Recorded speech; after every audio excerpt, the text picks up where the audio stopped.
Across the continent of Asia, centuries ago, before men knew that the world was round, the trade route stretching from the Far East to the Mediterranean Sea was traveled by camel caravans, carrying rich spices and perfumes, jewels, and finely woven silk. Thousands of miles of desert lay between the cities of the Orient and the market towns of the Near East. These camel trains had many weeks to travel before they reached the trading centers of Asia Minor. From this marketplace, the wealth that came from the Orient found its way into medieval Europe, and with it went rumors of strange, rich places that lay to the east. From this market there spread a curiosity about these countries, Persia, India, and even China, called Cathay. In the work of the artisans and craftsmen whose shops surrounded the market square, there began to appear new figures and designs taken from the brocades and embroidered silks that had come from the distant Orient. An unfamiliar world made itself felt in Europe and the Near East, where men had thought of themselves as the center of the universe. The ancient Assyrians had known little of the world beyond their own empire. For the ancient Egyptians, the earth had been just as small. Their life was built around the Nile, and their commerce followed the river to the Mediterranean Sea. For them, civilization went no further than their ships could sail, the shores of Africa and the banks of the Mediterranean. The world was discovered slowly by men who sailed from this inland sea. The Greeks ventured west to the Straits of Gibraltar and east into the Black Sea. The Romans traveled west to England, east to India and China. But when Rome fell, trade with the East died. This was the flat world of a 15th century mapmaker. Traveling too far, a man would tumble off the edge. The Far East was roughly outlined. Someone had been there long ago, and men had forgotten. But now the expanding countries of Europe were eager for the trade that came by slow camel caravan from the Orient. Spain and Portugal and Venice built merchant fleets, faster ships designed for the dangerous adventures of a long sea journey to India or China. Europe's great cities had begun to thrive on trade. Europe looked toward the riches of the East.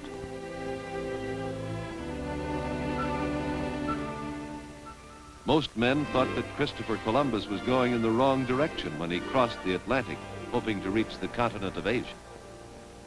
Columbus called these natives Indians because he had never heard of the Pacific Ocean and was sure that he had found India.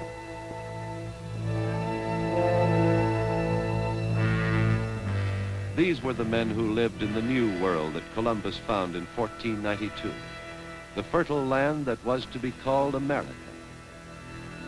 They lived simply. Whatever trade they had was carried in canoes, hollowed from the trunks of trees or pieced together out of bark.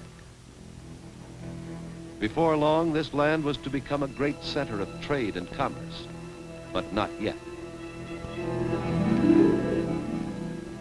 The new continent was discovered, but nobody had guessed at the great expanse of land that lay beyond the coast. Europe began to send its ships into other parts of a world that had suddenly become round and very much larger. Merchantmen traveled down the African coast and followed native boats into the interior, searching for gold and ivory.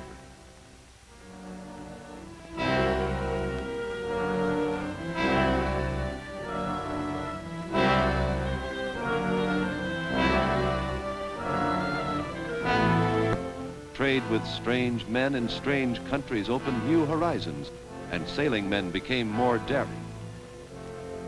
In 1497, Vasco da Gama rounded the African continent and sailed on to India. Europe's market towns became centers of world commerce, with trade routes stretching further out into the world. A network of roads and highways began to spread itself over the continent. running from town to town, linking together seaports and trading centers.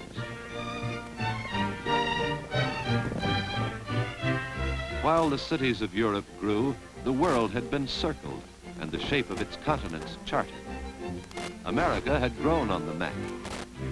Its land had been settled, and by the end of the 18th century, its northern colonists had declared themselves an independent nation.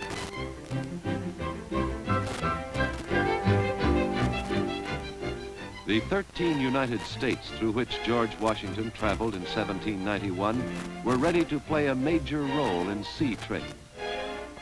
A traffic by now so important that a world clearinghouse for shipping information was needed, and a firm such as Lloyd's of London to finance insurance against the hazards of the ocean.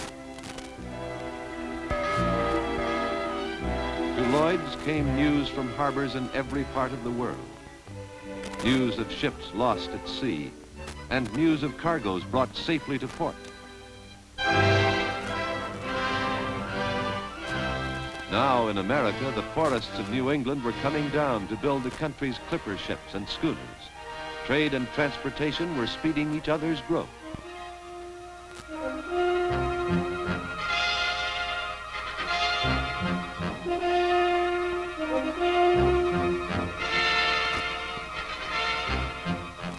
Ships that cut the water at 15 miles an hour rounded South America, sailing to California for gold, to India and China for tea and spice and coffee.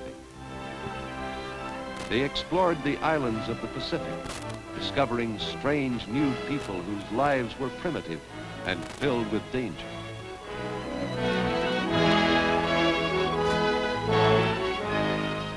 They sailed to Bali, Java, Borneo, New Guinea, and traded for native pearls and ocean sponge, for cedar, ebony, and sandalwood.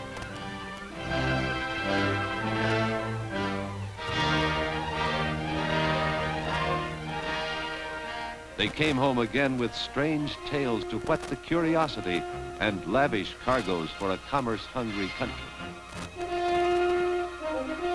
As always, better transportation stimulated trade, and the growth of trade led to better transportation. Now the desire for commerce led to something new and revolutionary. In 1807, Robert Fulton built a ship without sails. Powered by steam, the Claremont traveled up the Hudson River from New York to Albany and introduced a new era in transportation. The steamboat was perfect for river travel, able to sail upstream or down and not dependent on the wind. Commerce between America's seaports and inland towns moved now along the rivers. America built canals to extend her rivers and tie them together as waterways began to carry trade deeper into the country.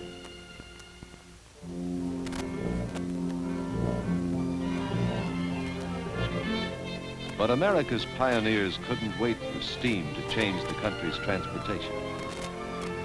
They needed fertile land that wasn't oversettled, and they traveled west.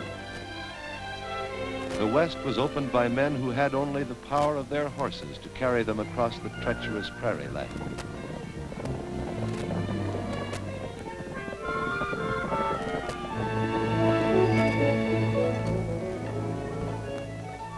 Meanwhile, in England, George Stephenson had put a steam engine on wheels and built a locomotive. At the end of 50 years, these early trains had made themselves felt around the entire world. In 50 years, no large country was without its own railroad line to transport passengers and freight.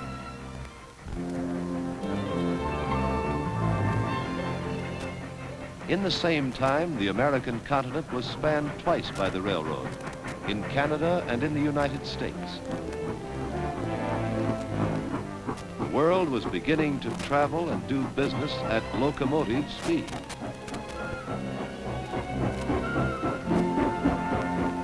In those days, the first gasoline buggies were giving speed to everyday transportation.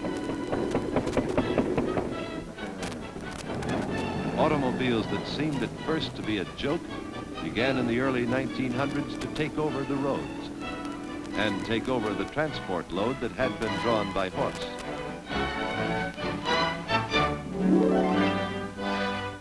In the year 1910, through the port of New York, came over 1 million people. People who dreamed of building homes and raising families in a country that was still growing up. Now the stream grew wider that for centuries had brought men and women to America from every part of the world.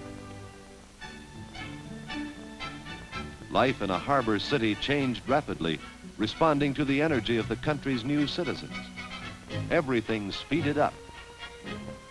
The city's life came from its markets, from the streets crowded with push carts, and from the great wholesale warehouses, markets that depended on shipping.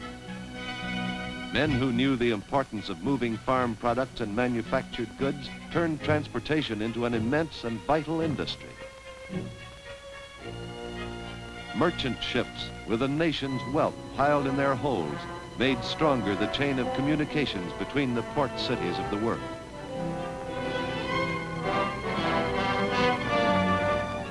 These ships were modern and machine-propelled, but the sea held the same dangers that sailing men had always feared.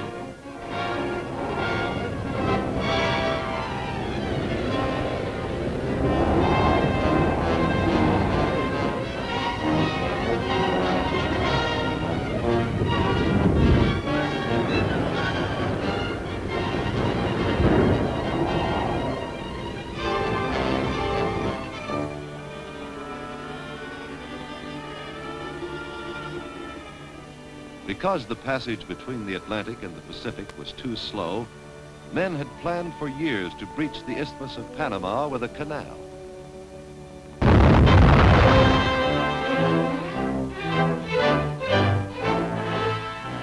Cutting the narrow span that connected north and south, the Panama Canal, running 44 miles from Atlantic to Pacific, was opened in 1914.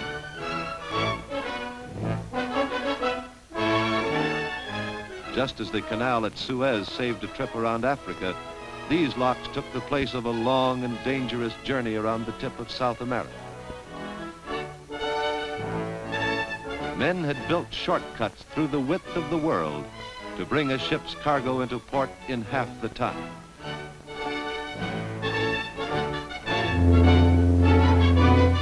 Freighting between America's east and west travels by sea as well as land.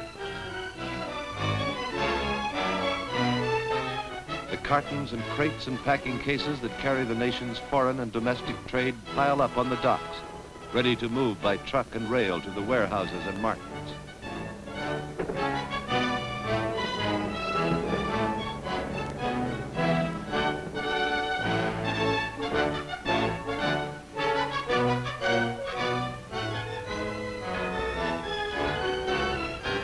To keep pace with an industrial world, a country like America needs 250,000 miles of railroad track. 250,000 miles of track to meet the transportation needs of only one country.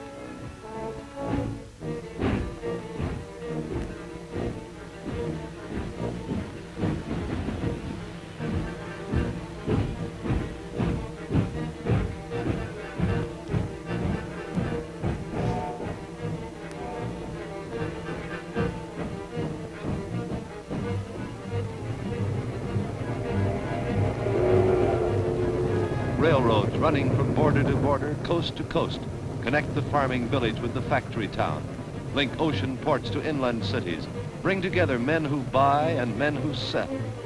No town, no village or community is cut off from the country's industry or isolated from its market centers.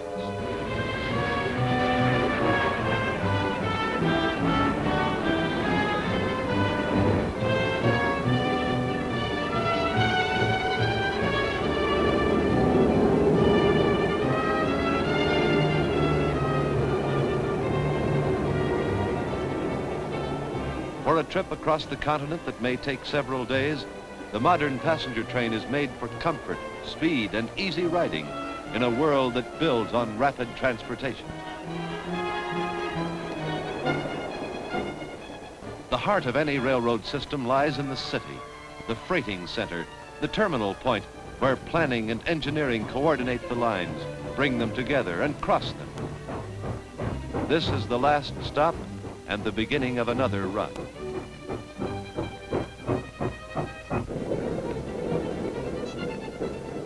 Here in the city, days and nights are filled with the sounds of speed. Electric trains above the streets on elevated tracks, roaring through miles of tunnel underground. The noise of the city is the noise of motors, the sound of wheels. The tempo is kept up by automobiles, by buses and trucks that come to the city over great express highways. Everyone travels on wheels. Everyone pays his fare or tries for a free ride.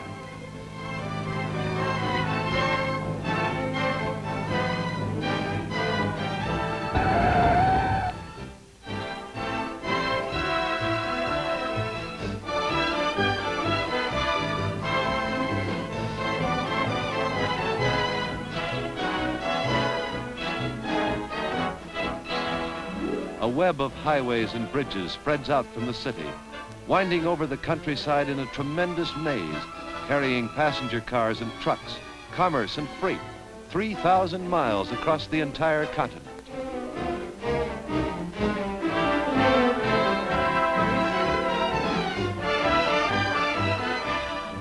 Air travel is the final step in rapid transportation. The modern world needs something to move quickly, covering great distances with passengers and cargo.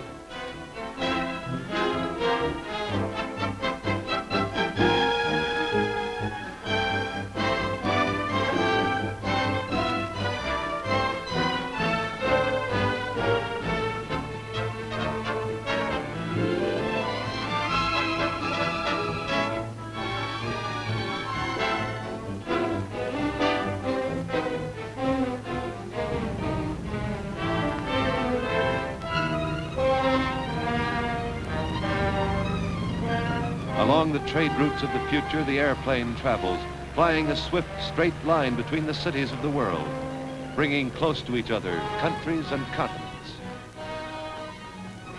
Crossing the land of the ancient desert caravan, the airplane will carry in its hold the goods of worldwide commerce. Through trade and exploration, men have found a larger world, a world whose size was at first astounding and a little frightening. Today, we are making it small again with speed.